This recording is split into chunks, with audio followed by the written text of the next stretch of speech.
Bonjour, je vais vous faire une présentation narrée du chapitre 4 de logique mathématique. Le thème est calcul des prédicats du premier ordre.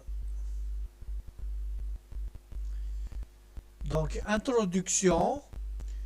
On a déjà vu la logique propositionnelle qui permet de représenter un certain nombre de faits de la vie courante ou bien de mathématiques, mais on s'aperçoit qu'avec la logique propositionnelle, il y a des phrases qu'on ne peut pas représenter. Par exemple, lorsqu'on dit tous les oiseaux ont des ailes, ou bien certains oiseaux ne volent pas, ou bien par exemple des formules de mathématiques. Par exemple, lorsque je dis il existe des nombres pairs, ou bien il existe des nombres impairs, etc. Donc, ce type de phrases ou bien d'énoncés ne peuvent pas être représentés en logique propositionnelle. C'est pour ça qu'on a introduit la logique des prédicats. Comment on introduit? C'est grâce à l'introduction des quantificateurs, quels que soient, et il existe, qui permettent de quantifier des variables appartenant à un domaine quelconque. Donc, le calcul du prédicat est une extension du calcul propositionnel. Elle est plus expressive que le calcul propositionnel. Donc, section 4.2, le langage du calcul des prédicats du premier ordre. Alors, on a d'abord l'alphabet. L'alphabet du calcul des prédicats du premier ordre, ou bien CPA, est constitué d'un ensemble infini dénombrable de variables individuelles x1, x2, etc. Un ensemble de constantes a1, a2, un ensemble dénombrable de symboles de prédicats p1, p2, etc. Un ensemble dénombrable de symboles de fonctions f1, f2, etc. On a les connecteurs de la logique propositionnelle, le non, le ou, le et, l'implique et l'équivalence. On a aussi les quantificateurs, quels que soient, et il existe, et on a aussi les parenthèses. À partir de ça, on peut définir les termes. Un terme du calcul du prédicat, ça va être quoi? C'est défini inductivement. Donc on a les variables et les constantes sont des termes. Si f est une fonction d'arité n, alors f appliqué au terme t1 jusqu'à tn, ça donne un autre terme. Donc et aucune autre formule n'est un terme. Exemple, x est un terme. X, bien entendu, est une variable, c'est un terme. La constante a est un terme. F de x est un terme. G de x, f de a est aussi un terme. Définition 4.2.3, prédicat. On considère un domaine. Un domaine, c'est un ensemble. Donc, ça peut être l'ensemble des entiers naturels, l'ensemble des objets, l'ensemble des humains, l'ensemble des animaux, ça peut être n'importe quoi. Donc, un prédicat est une fonction définie sur d puissance n. d puissance n, c'est le produit cartésien d fois d fois d fois d n fois. Donc, un prédicat est défini sur Dn dans l'ensemble des valeurs de vérité 0, 1. Par exemple, si je considère D, l'ensemble des objets, je peux écrire le prédicat rond qui va de l'ensemble des objets dans l'ensemble 0, 1, tel que, par exemple, il indique si l'objet est rond. Par exemple, si j'applique le prédicat rond à la constante terre, j'obtiens 1, qui veut dire que la terre est ronde. Je considère aussi, par exemple, dans le deuxième exemple, le prédicat pair. Le prédicat pair, en fait, il est défini sur l'ensemble des humains au carré. Donc, on a oublié ici le carré. Dans l'ensemble 0,1. Tel que pair de xy, ça veut dire que x, l'humain x, est pair de l'humain y.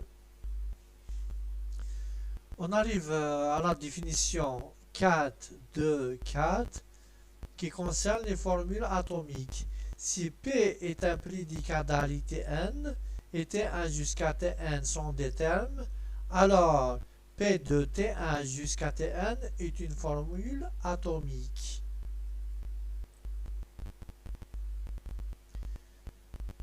On arrive ensuite à la définition 4 de 5 qui concerne les formules bien formées. Donc, une formule bien formée en abréviation FBF est tout simplement les formules du calcul des prédicats du premier ordre, CP1, sont définies inductivement comme suit. Toute formule atomique est une FBF. Si A et B sont deux FBF, alors et X est une variable, alors les formules non A, A ou B, A et B, A implique B, A équivalent à B, quel que soit XA, il existe XA, sont aussi des FBF. Donc la troisième clause, toutes les FBF sont obtenues par application d'un nombre fini de fois des clauses 1 et 2. Exemple de formule bien formée. Premièrement, f égale, quel que soit x, a de x implique quel que soit y, p de f de y, a implique p de x, g de y. Deuxièmement, la formule bien formée, g, c'est p de f de a, b implique quel que soit x, il existe y, non p de xy ou p de f de x, g de y. Remarque, le calcul des prédicats est dit du premier ordre car la quantification se fait sur les variables individuelles. Deuxièmement, la formule quel que soit x, p de x signifie pour tout x du domaine considéré, p de x est vrai. D'un autre côté, on a la formule il existe x, q de x, qui signifie qu'il existe au moins un élément x dans le domaine considéré, tel que q de x est vrai. Troisième remarque, les formules peuvent être allégées par la suppression de certaines parenthèses en tenant compte de l'ordre de priorité suivant. Alors, lorsqu'on va vers la gauche, c'est plus prioritaire. Lorsqu'on va vers la droite, c'est moins prioritaire. Donc, du plus prioritaire au moins prioritaire, alors on a les parenthèses, le non, le et, le ou, le il existe, le quel que soit, l'implication et l'équivalence. Ensuite, on a la notion de variable libre et de variable liée. Dans une formule, quel que soit x, a de x, le champ du quantificateur, quel que soit, c'est la formule a. Et toutes les positions occupées par la variable x dans la formule a sont dites occurrences de x. Alors, définition d'occurrence libre et d'occurrence liée. Une occurrence d'une variable x dans une formule est dite liée si elle figure dans le champ d'un quantificateur portant sur cette variable. Elle est dite libre sinon, par exemple, soit la formule quel que soit x a de x implique quel que soit y p de f de y qui implique p de x g de y. La première occurrence de la variable x, elle occure dans la formule a. Cette occurrence elle est liée à ce quantificateur quel que soit. mais ce quantificateur, son champ n'excède pas la formule a de x. Son champ s'arrête avec la deuxième parenthèse fermante. C'est pour cela que la deuxième occurrence de x dans la formule f, c'est une occurrence libre.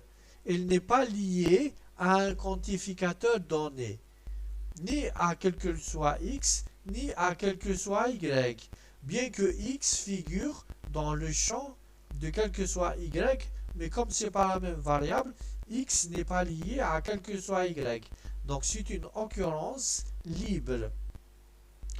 La définition suivante, variable libre et variable liée.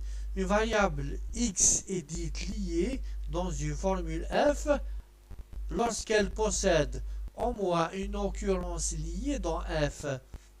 Elle est dite libre si elle possède une occurrence libre dans f. Par exemple, soit la formule quel que soit x, p de x applique q de xy, x est libre dans q de xy et il est lié dans quel que soit x, p de x.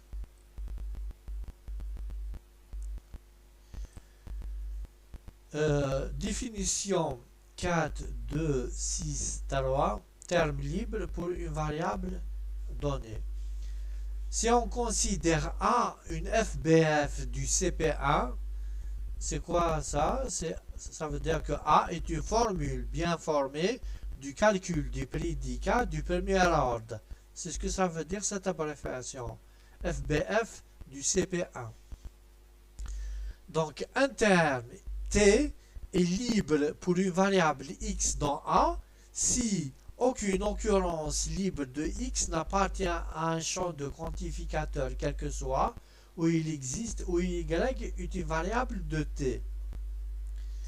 Exemple, soit la formule quel que soit x, p de xy, implique il existe z, p de xz. Alors, le terme f de yu est libre pour x dans A. Pourquoi ça?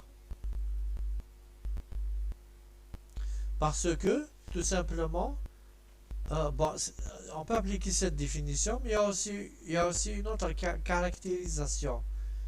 C'est la notion de capture. Par exemple, regardez ici. Le terme f de yz n'est pas libre pour x dans A. Pourquoi?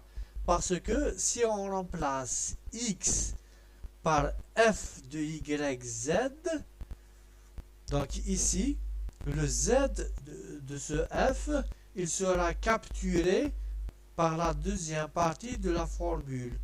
Le z qui était libre ici dans f, il va devenir lié dans la deuxième partie de formule. C'est pour ça que f de yz n'est pas libre pour x dans A. Par contre, le terme f de yu est libre pour x dans A. Par exemple, si je remplace x par f de yu dans la première partie de A, il n'y a aucune variable parmi y ou u qui sera capturée par le quantificateur quel que soit x. Même chose ici, si on remplace x par f de yu dans la deuxième partie, il n'y a aucune variable parmi y et u qui sera capturée par le quantificateur, il existe z. Voilà, pour l'exemple. On arrive maintenant à la notion d'interprétation. Pour le calcul propositionnel, on a vu que l'interprétation se fait dans l'ensemble des variables binaires, enfin des constantes binaires, 0, 1. Pour le calcul du prédicat du premier ordre, cette interprétation peut se faire dans un domaine quelconque. Donc, introduction, on interprète une FBF, F quelconque du CP1 en attribuant un sens, c'est-à-dire une signification, aux différents symboles de prédicat, fonction constante et variable utilisés dans F. pour une FBF donnée, on peut obtenir plusieurs interprétations. Exemple, soit la formule, quel que soit x, il existe P de xy. La première, je peux avoir une première interprétation. P de x est interprété comme la relation x inférieur ou égal à y dans l'ensemble des entiers naturels n. Dans ce cas, f, qu'est-ce qu'elle devient? Elle devient, quel que soit x appartenant à n, il existe y appartenant à n, tel que x est inférieur ou égal à y.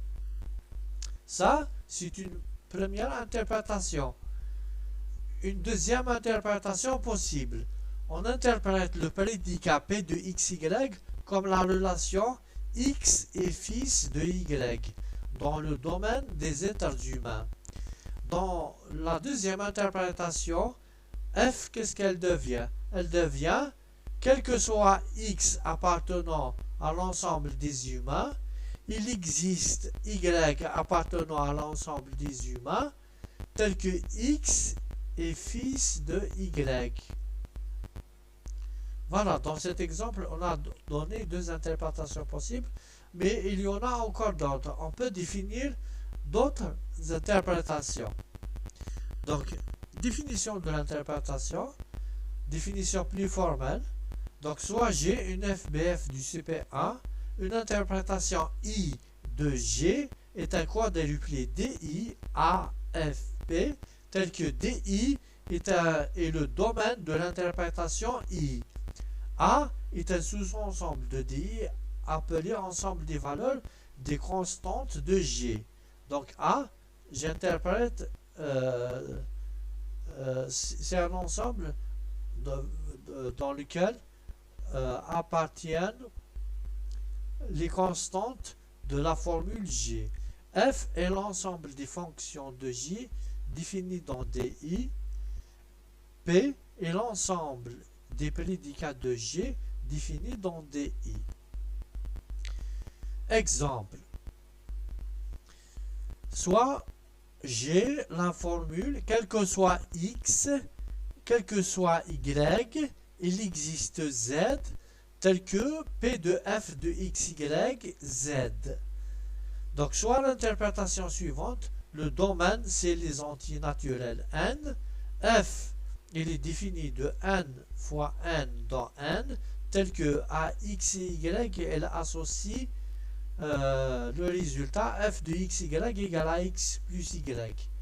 P, il est défini de N fois N dans l'ensemble 0, 1, tel que au couple UV appartenant à n carré, elle associe P de UV égale à U égale V. Ça veut dire quoi? Ça veut dire que si U est égal à V, alors P de UV est égal à 1. Si U est différent de V, alors P de UV est égal à 0. Et la formule G, qu'est-ce qu'elle devient? Elle devient, quel que soit X appartenant à N, il existe Y appartenant à N, pardon, je m'excuse. Si quel que soit X appartenant à N, quel que soit Y appartenant à N, il existe Z appartenant à N, tel que X plus Y égale Z. La deuxième interprétation, on considère le domaine dj égale n, toujours f c'est x plus y. Cette fois, le prédicat P, il est interprété avec P de UV égale U supérieur à V. Donc G devient, qu'est-ce qu'elle devient? Quel que soit X appartenant à N, quel que soit Y appartenant à N, il existe Z appartenant à N tel que X plus Y supérieur à Z. Alors, qu'est-ce qu'on peut dire de la vérité de G dans chacune de ces interprétations? Dans l'interprétation I, G est vrai. Pourquoi? Parce que, en fait, ici, cette formule G dans le domaine dans l'interprétation I, elle vous dit que l'addition est une opération et est stable, c'est-à-dire c'est une loi de composition interne.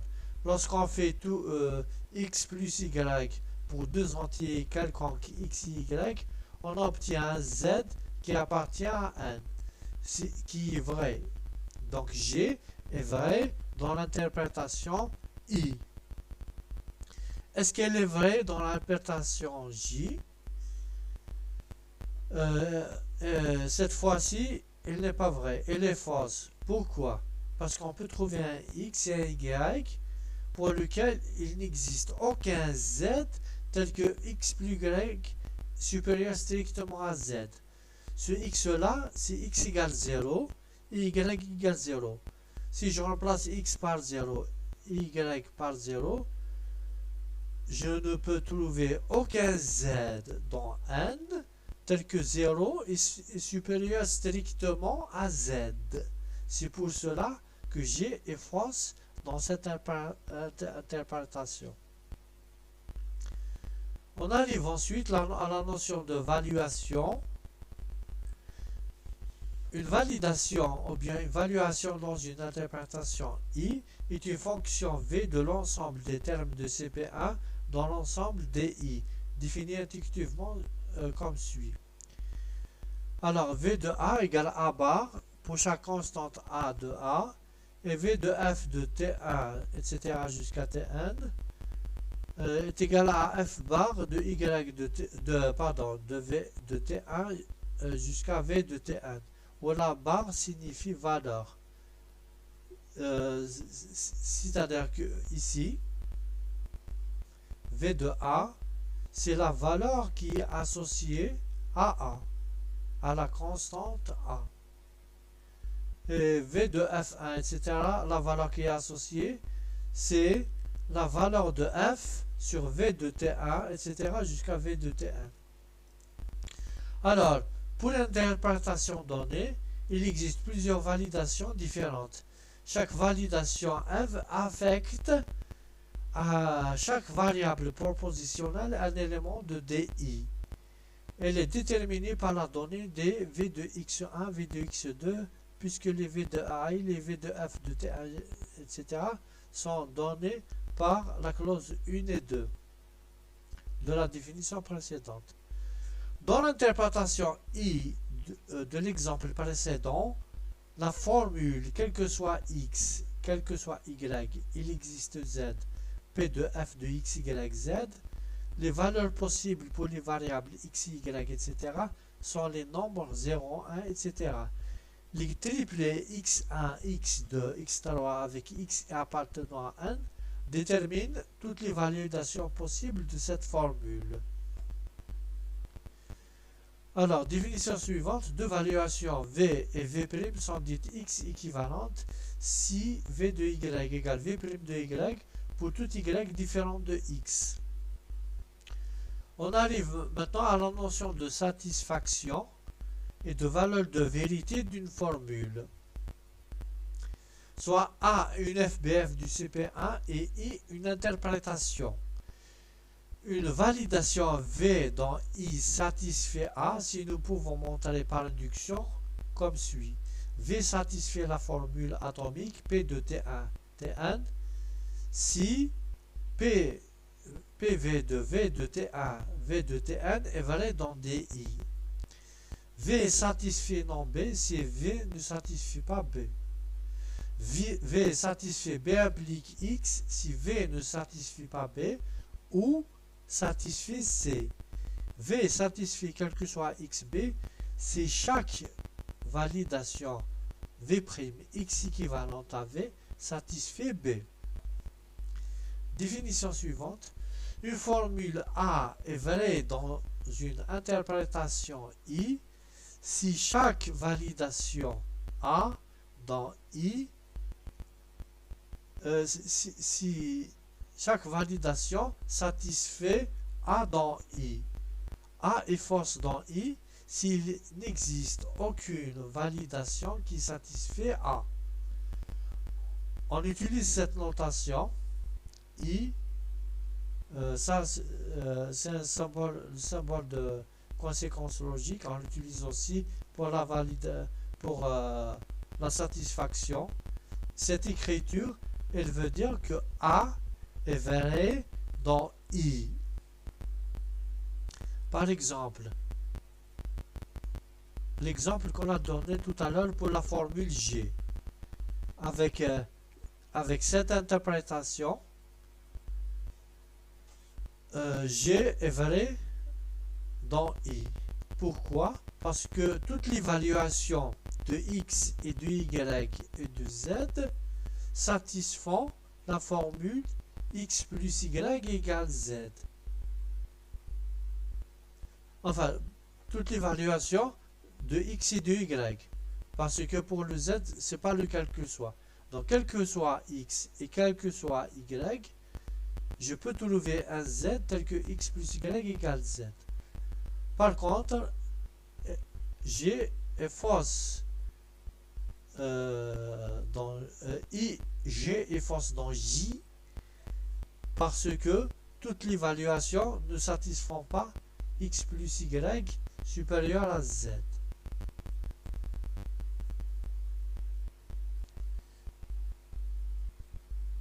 Remarque, une formule A peut être satisfaite par certaines valuations et non satisfaite par d'autres.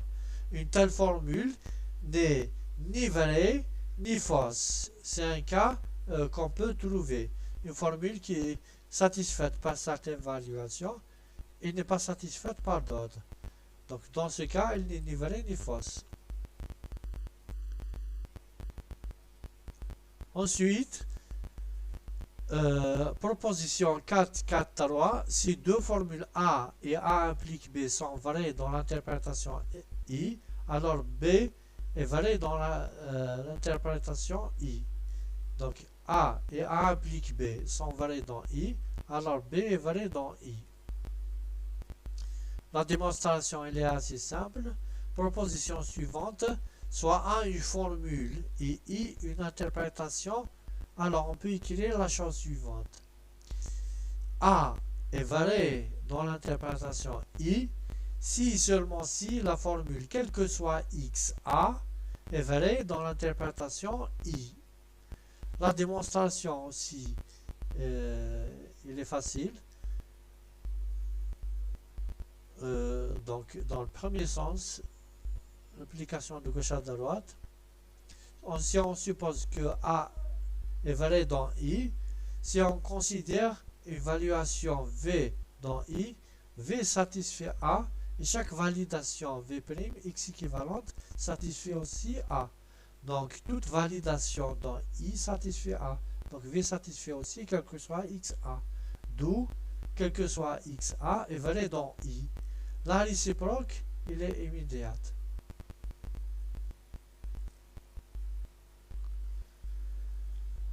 Alors, on arrive à la notion de formule valide. Définition 4, 4, 5. Une formule du calcul des prédicats est dite valide si elle est vraie pour toute interprétation possible. Elle est dite non valide s'il existe au moins une interprétation pour laquelle elle est fausse. Alors, une formule est valide, ça veut dire qu'elle est vraie dans toute interprétation possible. Et une formule est vraie dans une interprétation si elle est vraie dans toute l'évaluation ou bien dans toutes les validations possibles. Définition suivante. Une formule du calcul des prédicats est dite insatisfiable si elle est fausse dans toute interprétation possible. Elle est dite satisfiable s'il existe au moins une interprétation pour laquelle elle est vraie. Donc l'interprétation qui donne la valeur vraie pour la formule est appelée modèle de cette formule. L'interprétation qui donne la valeur fausse à une formule est appelée contre-modèle pour cette formule. Lemme 447, une formule A est valide si seulement si sa négation non A est insatisfiable. Donc, démonstration, faire un exercice. Un exemple. On montre que la formule, quel que soit x, quel que soit y, x est différent de y, ou p de xy, ou non p de xy. En fait, ici, il y a deux cas possibles. Je considère n'importe quelle interprétation. C'est ça, en fait. Pour montrer qu'il est valide, il faut montrer qu'il est vrai de n'importe quelle interprétation. Si je considère une interprétation quelconque i, si x, je considère une évaluation quelconque. Si x est égal à y, la formule, qu'est-ce qu'elle devient? Elle devient, puisque x est égal à y, la formule devient p de x, je remplace y par x, ou non p de xx, qui est toujours vrai. Ça, c'est la formule du tiers exclu de la logique propositionnelle. P de xx ou non P de xx est toujours vrai. Dans le deuxième cas, si x est différent de y, dans ce cas, la sous-formule x différent de y est vraie, puisqu'on a ici une disjonction, x différent de y est vrai, donc toute la formule, elle est aussi vraie. Par conséquent, cette formule, elle aussi, avec les quantificateurs, elle est aussi vraie. On en déduit que cette formule est vraie dans toutes les interprétations possibles. Par conséquent, elle est valide. Ceci clôt le chapitre 4.